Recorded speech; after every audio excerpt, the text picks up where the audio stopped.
Coucou mes étoiles. Bonjour, bonsoir à tous, dépendant de là où vous êtes connectés, quelle heure il fait chez vous. Voilà, c'est Elisabeth de retour. C'est vrai que j'ai été absente un petit moment. Voilà, il y avait le début des vacances scolaires pour les enfants et moi aussi. Voilà, j'étais en pleine séance d'éducation, de rééducation, je ne sais pas comment on va dire ça, mais voilà, je traversais un moment de rechargement. Voilà. Vous savez, il y a des périodes par lesquelles Dieu vous fait passer pour vous recharger, pour vous ressourcer, voilà, pour être prête pour la mission, voilà, pour la mission de vie, pour le chemin qui est devant. Parce qu'il faut être armé, il faut être plus affiné. Et on en ressort toujours plus fort, plus grandi. Et c'est vraiment des périodes positives comme ça qui viennent voilà, nous raviver, nous redonner plein de force. Voilà. Et puis qui viennent surtout nous réconforter. Voilà, pour nous faire comprendre que réellement nous sommes sur le chemin. Et donc aujourd'hui, nous allons parler de rêves, une fois de plus, parce que ma chaîne quand même, voilà, on a une grosse partie de la chaîne qui est basée sur les rêves, parce que je suis quelqu'un qui rêve beaucoup et qui veut développer ce sens de ne pas prendre les rêves à la légère. Voilà, en fait, si je viens sur cette chaîne, c'est pour vous dire que Dieu nous parle d'une manière ou d'une autre et il utilise beaucoup les rêves pour nous parler tous les jours. C'est juste que nous ne faisons pas attention à ce qu'il nous dit dans les rêves. Et donc, parfois, on est surpris par des événements qui nous ont déjà été révélés dans les rêves. Et on n'a pas pris soin de, de, on n'a pas fait attention à ça, on n'a rien fait, on est arrivé de telle ou telle chose, mais on n'a rien fait. Et donc, on est surpris par les événements de la vie. Pourtant, Dieu nous a préparés à ça. Il nous prépare à ça avant que cela n'arrive. Et il nous donne même la force et le pouvoir de pouvoir repousser les événements qu'on ne veut pas voir, annuler, voilà, ce que nous ne voulons pas. Et même si ces choses vont arriver, il nous donne le temps de nous préparer à, à, à vivre ces choses, donc à être armé, à être prêt, à être voilà, soutenu bien avant que ces choses n'arrivent et à prendre des initiatives, comment faire face à cela. Donc aujourd'hui, nous allons parler de comment réagir lorsque nous rêvons de la mort, ou de l'esprit de mort ou de la mort, comme vous voulez, et comment chasser l'esprit de mort. Mort prématurée, bien sûr, parce que quelqu'un va me dire, c'est vrai, tout le monde meurt, tout le monde finit par mourir, et je ne dis pas le contraire, mais la mort prématurée, nous devons lutter contre cela. Nous devons pouvoir chasser l'esprit de mort prématurée parce que c'est vrai, chacun doit mourir, mais chacun a son heure. Chacun doit mourir à son heure. Mourir à la fleur de l'âge, ce n'est pas de Dieu. Même Jésus-Christ a fini de remplir toute sa mission avant de partir. Donc, il y a un temps pour mourir, il y a un temps pour vivre, comme Salomon nous le dit. Il y a un temps pour vivre, il y a un temps pour mourir. Voilà. Il y a un temps pour, voilà, pour naître, pour vieillir, pour voilà, tout ça. Voilà. Mais la Bible nous dit que nous devons vivre le plus longtemps possible. C'est-à-dire jusqu'à 120 ans. Jusqu'à 120 ans. Pour un chrétien, franchement, dans sa tête, il doit penser que je vais vivre longtemps. Il doit pas, c'est-à-dire, il doit pas accepter la mort euh, dans un jeune âge. Voilà. Que ce soit pour lui, que ce soit pour les membres de sa famille. Voilà. Parce que quand vous êtes sauvé avec, vous êtes sauvé de vous et votre maison. Vous devez pouvoir sauver les membres de votre famille, même qui sont, à qui on envoie des flèches de mort, ou l'esprit de mort. Et ça, ces choses-là, Dieu va vous révéler dans les rêves. Voilà, j'ai déjà donné l'exemple de mon papa une fois dans les vidéos. Moi, j'étais étudiante quand j'ai vu le décès de mon père. Et j'étais étudiante encore. Et il est mort 16 ans. Je veux dire, j'ai rêvé 15 années avant sa mort. Et donc, et pendant les 15 années, tout le temps, il tombait malade, il tentait dans le coma. Et je rêvais encore comment il était, quand il est dans le coma, je le vois lié. Je vois les trucs de mort, de cercueil. Je vais dans le rêve le délier. Franchement, moi-même, je ne comprenais pas trop. Heureusement, j'étais en Christ. Donc, ça veut dire que c'est les prières, c'est le combat spirituel. Donc, vous êtes capable de faire ces choses-là. Dieu vous montre dans les rêves, ce n'est pas pour rien. Donc, et quand je le délie, Et le lendemain, il sort du coma. Donc, il y a un lien fort entre les rêves que vous avez la nuit, les combats que vous avez dans les rêves et la réalité. Et il est tombé comme ça dans le coma 2 ou 3 fois pendant ces 15 années. Et il est toujours ressorti jusqu'à ce que son temps arrive. Voilà. Et des 15 années, Dieu a permis qu'il donne sa vie à Christ. Dieu a permis qu'il me donne un mariage. Dieu a permis qu'il puisse manger mon argent, bien manger mon argent parce qu'il a dépensé pour mes études et tout. Et tout, c'était normal que je finisse. Donc pendant ces 15 années, Dieu a permis que je finisse mes études, que je commence à travailler et que je puisse lui, voilà, qu'il puisse avoir une bonne vie par rapport à sa fille qui a fini les études, qui travaille. Et il a mangé mon argent. Et ça m'a vraiment fait du bien que mon papa a pu, voilà, manger mon argent avant de partir. Et il est parti lui-même quand il avait voulu partir. Il a accepté, il m'a dit, moi, je vais partir maintenant. Dieu a permis qu'il voit mon fils, voilà, qu'il voit son petit-fils, qu'il voit tout ça avant de partir. Et en partant, il était tranquille, satisfait. Il avait donné sa vie à Christ. Il était, voilà, né de nouveau et tout, et tout, et tout. Il était bien, il était calme dans sa tête. Il a voulu partir tranquillement, il est parti. Et quand son temps arrivait de partir, il est parti. Même Dieu m'a dit que c'était le temps. Donc, c'est genre, et si j'avais rien fait, ou si je n'avais rien fait, ou il y a des gens comme ça qui, voilà, il y a des membres de vos familles que vous perdez comme ça trop tôt, parce que vous avez rêvé, vous n'avez rien fait par rapport au rêve que vous avez eu. Donc, c'est par rapport à ça que je viens aujourd'hui.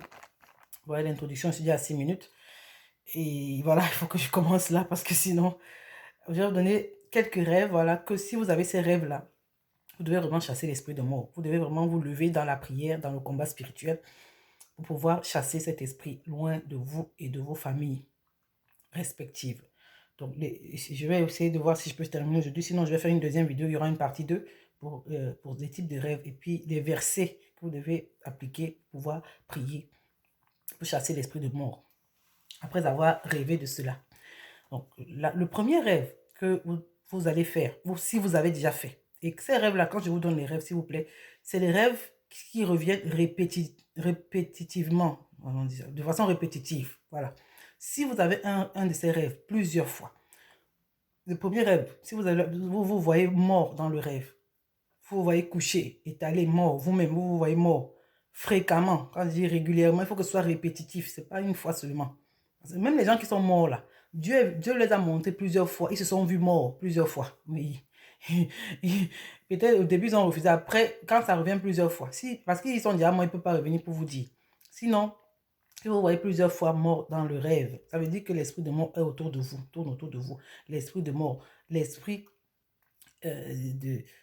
voilà, de mort, voilà, prématuré. Donc, vous priez. Quand vous levez du rêve, vous renvoyez cet esprit-là. Esprit de mort, je te renvoie. Je te renvoie dans la tombe. Ou je te renvoie en enfer. C'est vous qui envoyez là où vous voulez envoyer. Je te renvoie au nom de Jésus. Je refuse.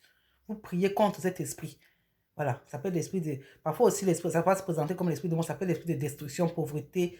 Tout ça, ça mène à la mort. Quand le diable commence à vous détruire, la pauvreté, la maladie, surtout les maladies incurables, c'est pour vous amener petit à petit à la mort. Donc, vous renvoyez cet esprit dans le cimetière ou dans l'enfer, ou vous renvoyez à la tombe là-bas. Et vous priez avec le psaume 118, pardon. 118, verset 17, qui dit que non, je ne mourrai pas, je vivrai. Non, je ne mourrai pas, je vivrai. Je raconterai les œuvres de l'Éternel. C'est ce psaume-là. Psaume 118, verset 17. Vous priez ce psaume. Le deuxième rêve que vous avez, si vous avez ce rêve de façon fréquemment, je veux dire, c'est de rêver que votre esprit vous quitte. Vous rêvez comme, vous êtes en train de dormir, vous rêvez comme si votre corps vous quitte, ou votre esprit vous quitte. Régulièrement, si vous avez ce rêve-là, alors c'est que l'esprit de mort, oui, est en train dans le royaume spirituel, hein, dans le royaume spirituel même, c'est comme si donc vous êtes même déjà mort. Mais, comme Dieu vous montre, c'est pour que vous récupérez votre esprit. Oh, et mon esprit revient. Même là où, si on t'avait déjà enlevé, tu reviens. Je reprends vie au nom de Jésus. Je reprends vie au nom de Jésus. Partout là où on t'a envoyé, toi, mon esprit, je te rappelle, reviens dans mon corps, au nom puissant de Jésus. Quand vous réveillez, dès que vous rêvez comme ça, réveillez, vous ne restez même plus dormir. Voilà, le sommeil ne sert à rien. Réveillez-vous, là, vous commencez à prier. Je rappelle mon esprit dans mon corps. Vous priez par rapport au psaume 147, le verset 3. Troisième rêve, vous rêvez de squelette, ou vous rêvez de squelette, ou bien, comment on dit ça? Squelette, ou bien fantôme. C'est-à-dire fantôme, squelette, qui vous poursuit. Oui, si vous rêvez ça, ah, c'est pas bon. C'est pas bon. Oui, ou qui vous appelle. Si un fantôme qui vous appelle, un squelette qui vous appelle, ne répondez pas. Vous vous levez, vous commencez à prier. Je chasse cet esprit, je chasse cet esprit. Vous priez avec Josué chapitre 1, le verset 9, ou le psaume 35, ou le psaume 35. Vous pouvez prier avec ce psaume-là aussi. Le quatrième rêve, vous voyez vous-même aller au cimetière. Vous êtes en train de marcher comme ça, vous rentrez dans un cimetière. Ce n'est pas un bon rêve. Vous priez avec le verset de Jean 11, verset 25 à 26. Vous priez. Je refuse. Je ne pars pas au cimetière. Je refuse. Moi, je ne meurs pas maintenant. Je ne meurs pas. Je refuse d'aller là-bas. Je ne suis pas mort pour aller au cimetière. Voilà. Vous annulez tout ça au nom de Jésus-Christ. Le cinquième rêve que vous pouvez avoir, c'est quand vous voyez un fantôme rentrer en vous. Tout à l'heure, je disais que vous voyez un fantôme qui... Vous voyez seulement, si vous voyez un squelette ou un fantôme qui vous appelle ou qui vous siffle, quoi. Maintenant, vous rêvez qu'il rentre en vous. Vous le voyez rentrer en vous. Est-ce que ce soit un fantôme ou une sorcière, ou bien même vous rêvez même qu'un... comment on dit ça? Comment on dit ça? Le cercueil. Vous rêvez qu'un cercueil entre en vous. Oui, ou une sorcière rentre en vous, ou un fantôme rentre en vous dans le rêve. Vous voyez ça régulièrement. C'est pas bon. Allez pour la délivrance. Allez voir un homme de Dieu ou une femme de Dieu. En tout cas, vous-même, commencez à prier les prières de délivrance pour vous délivrer. Si vous pouvez faire ça vous-même, faites. Si vous ne pouvez pas, aller vers un homme de Dieu, une femme de Dieu qui va vous délivrer. Il va vous délivrer vraiment. Et puis vous priez avec le psaume 34. Psaume 34, le verset 4 à 5. Et aussi, oui, psaume 34, verset 4 à 5. Et le sixième rêve que vous pouvez faire, si vous faites régulièrement ce genre de rêve-là, c'est si vous vous voyez enterré, comment on est en train de vous enterrer. Oui, vous voyez comment les gens sont en train de creuser le trou, on vous enterre. Donc, dans le rêve, non, vous êtes mort, on est en train de vous enterrer là. Vous vous levez directement. Seigneur, déterre-moi. Je me déterre moi-même. Je sors. Je sors de la tombe là. Je refuse. Refuser, hein? Il faut réagir. C'est comment on dit ça? C'est feu contre feu, force contre force, power against power. Voilà. Donc, quand vous voyez comme ça, ne restez, fermez pas la bouche. Ne dormez pas que j'ai trop sommeil, je continue mon sommeil, je me réveille le matin, je vais prier. Réveillez-vous en même temps. Oui, refusez, déterrez-vous. Dites que je me déterre, je refuse. Voilà, je refuse d'être enterré.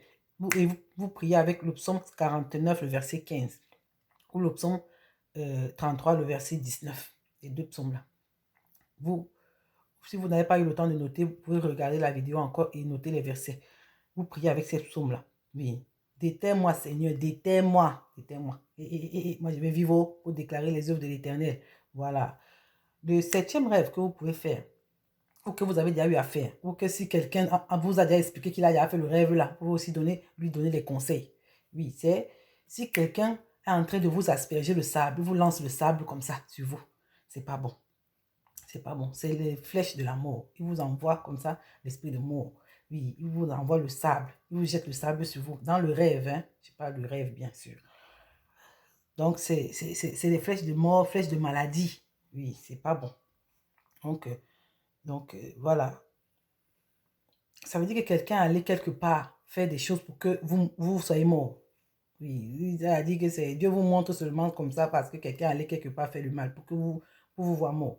Donc, quand vous voyez comme ça dans le rêve, vous vous levez.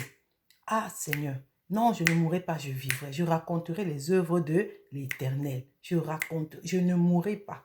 Je ne mourrai pas. Vous priez. Je renvoie ces flèches-là, ce sable-là, je renvoie ça à l'envoyeur 7 fois. La Bible dit que celui qui a volé là, hein, oui, il doit restituer 7 fois. Je renvoie cette flèche de mort là, cette flèche de maladie là, je renvoie ça vers l'envoyeur 7 fois au nom puissant de Jésus. Vous vous levez, vous commencez à prier. Oui, je renvoie cette flèche vers l'envoyeur. Retour à l'envoyeur au nom puissant de Jésus-Christ. Ne blaguez pas. L'autre rêve que vous pouvez encore faire, qui montre que c'est l'esprit de mort qui tourne autour de vous et que vous devez le chasser. C'est le rêve de, vous rêvez par exemple des vautours. Il y a les vautours, il y a les hiboux.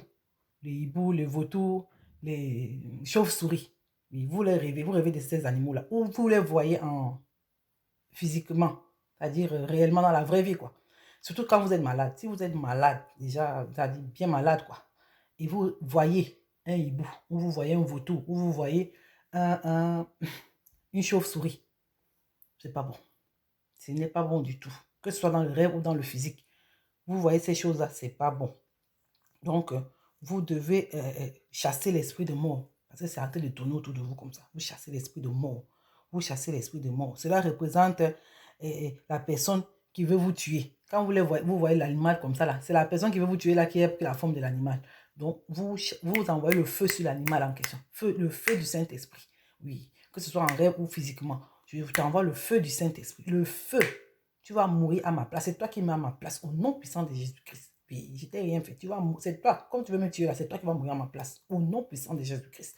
Vous envoyez le feu sur ces animaux-là. Voilà. Au nom de Jésus-Christ. Vous envoyez le feu de Dieu, le feu du Saint-Esprit. Voilà. Et vous priez avec le psaume 23, verset 4. Quand je marche dans la vallée de l'ombre de la mort, je ne crains aucun mal. C'est ce verset-là. Le psaume 23, le verset 4. Je ne crains aucun mal. Ta houlette et ton bâton me rassurent. Voilà. Vous priez avec ce verset-là. Vous chassez, vous envoyez le feu. Voilà. L'autre rêve encore que vous pouvez faire, qui dénote que la mort n'est pas loin, ou l'esprit de mort est en train de tourner autour de vous, est proche. Vous devez chasser. C'est des rêves que vous rêvez que vous êtes en train d'acheter le cercueil. Vous achetez les cercueils, ou bien vous vendez les cercueils. Oui, si vous rêvez ça, c'est pas bon. Oui, c'est pas bon. C'est pas un bon rêve. Donc, quand vous voyez comme ça, vous vous levez dans la prière. Vous vous levez dans la prière, dans le rêve. Vous vendez les cercueils, ou bien vous êtes en train d'acheter le cercueil. Voilà. Ça veut dire que c'est les échecs, c'est la mort qui est en train de tourner comme ça autour. Vous priez. Vous chassez l'esprit de mort. Et vous priez avec Ésaïe 25, verset 8. Ésaïe 25, verset 8. Je refuse. Je chasse l'esprit de mort là. Moi, je n'achète pas les cercueils. Pour enterrer qui? Je refuse. Que ce soit pour moi, pour un membre de ma famille, je refuse au nom de Jésus-Christ. Je refuse cela au nom de Jésus. Et vous priez avec ce verset-là, Ésaïe 25, verset 8. Et le dernier pour aujourd'hui, peut-être j'aurai d'autres, peut-être un autre jour, je vais faire une autre vidéo pour, si j'ai d'autres signes à vous, d'autres rêves, types de rêves. Des types de rêves que vous pouvez rêver, si vous rêvez cela régulièrement, ou si vous avez déjà eu à rêver cela régulièrement, ou si quelqu'un que vous connaissez vous a dit qu'il rêve ce genre de rêve-là. C'est lorsque vous rêvez que vous êtes en train de pleurer le décès de quelqu'un de votre famille. C'est-à-dire, dans le rêve, on vous a annoncé la mort de quelqu'un, ou quelqu'un, peut-être la voiture a cogné un membre de votre famille dans le rêve, je ne sais pas, la personne est morte dans le rêve. Et vous rêvez que vous pleurez amèrement, vous pleurez beaucoup. C'est pas bon. Ça veut dire que l'esprit de mort a en train de suivre cette personne-là dans votre famille. Si vous rêvez d'un membre de votre famille comme ça, si vous le faites rire, la personne va vraiment mourir. Donc, vous vous levez, vous priez, vous appelez son nom, vous priez. Vous n'êtes pas obligé de lui dire que j'ai rêvé que tu es mort. Hein. Vous n'êtes pas obligé de lui dire comme ça. Surtout s'il n'est pas encore spirituel. Il ne prie pas. Voilà. Donc c'est à vous de combattre pour lui. Vous priez, vous vous levez. Ne dormez pas, vous vous levez. Vous prenez Matthieu 18, verset 18 à 19.